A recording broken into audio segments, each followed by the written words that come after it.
The topic is the Civil Rights Act of 1964, and we're talking to Dr. Lewis V. Baldwin from Vanderbilt University.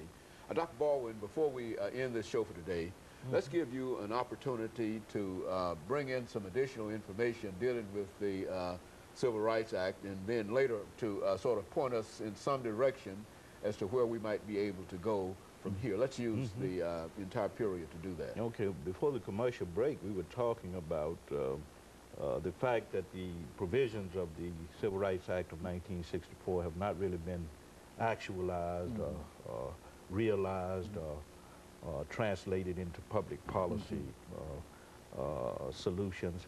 I think in 1965 we needed the Voting Rights Act because part of the provisions of the Civil Rights Act had not been fulfilled. If you look at the Civil Rights Act of 1964, you'll notice that one aspect of it dealt with voting. But there were no specific guidelines about how people should register, about how the government should monitor voting activity and that kind of thing. So we needed the Civil Rights Act of 1965. Had to be added as another piece of civil rights legislation. When Dr. King was killed, before he was killed in 1968, he made a comment about all of these pieces of legislation, and he put the responsibility for the failure of these pieces of legislation on the federal government, because he felt that it's one thing to adopt, to introduce, to pass civil rights legislation. It's quite another to provide the resources for the implementation of these pieces of civil rights legislation. So we're dealing with that problem of legacy, as Dr. King raised it, with respect to civil rights legislation. And so the resources are not there, even now, in terms of now. How would you bring this whole question that we have dealing with affirmative action and quotas and et cetera? Is that really considered to be part of the civil rights legacy of movement?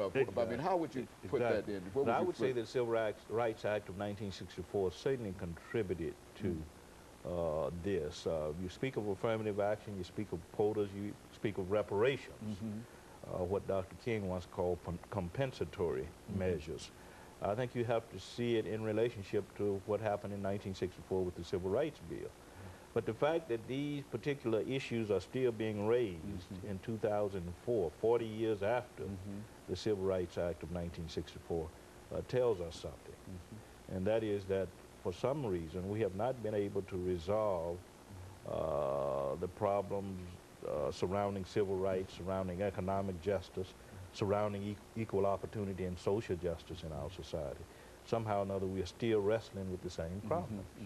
Now, would you suggest that when we think in terms of economic justice, that it took us almost 40 years to deal with what might be considered the most important elements, and that's public accommodation and voting rights and et cetera, and now we've only had an opportunity now to get around to dealing with Title VI and some of the other aspects of it, and that it might be time to deal with those particular aspects of it. Well, what we have come to see over the last 40 years is that even though the Civil Rights Act of 1964 guaranteed job opportunities, equal employment opportunities, education, that if you don't have the financial resources, it doesn't mean much.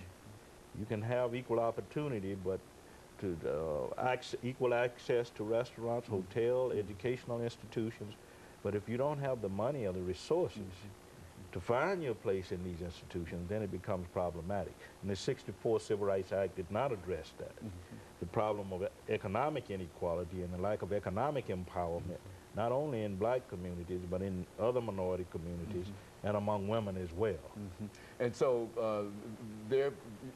are you suggesting that we might be able to generate a new push in terms of civil rights, to recognize that the law is there, but there has to be some other kind of method toward enforcing those laws? Yeah, I also think that the political climate today, in 2004, will make necessary a revisitation of some of this civil rights legislation, and also a push for the advancement of new civil rights legislation. We see today, and I think we'll continue to see, an erosion of affirmative action guidelines. We will see an attacks on civil rights legislation of the past, attacks on civil rights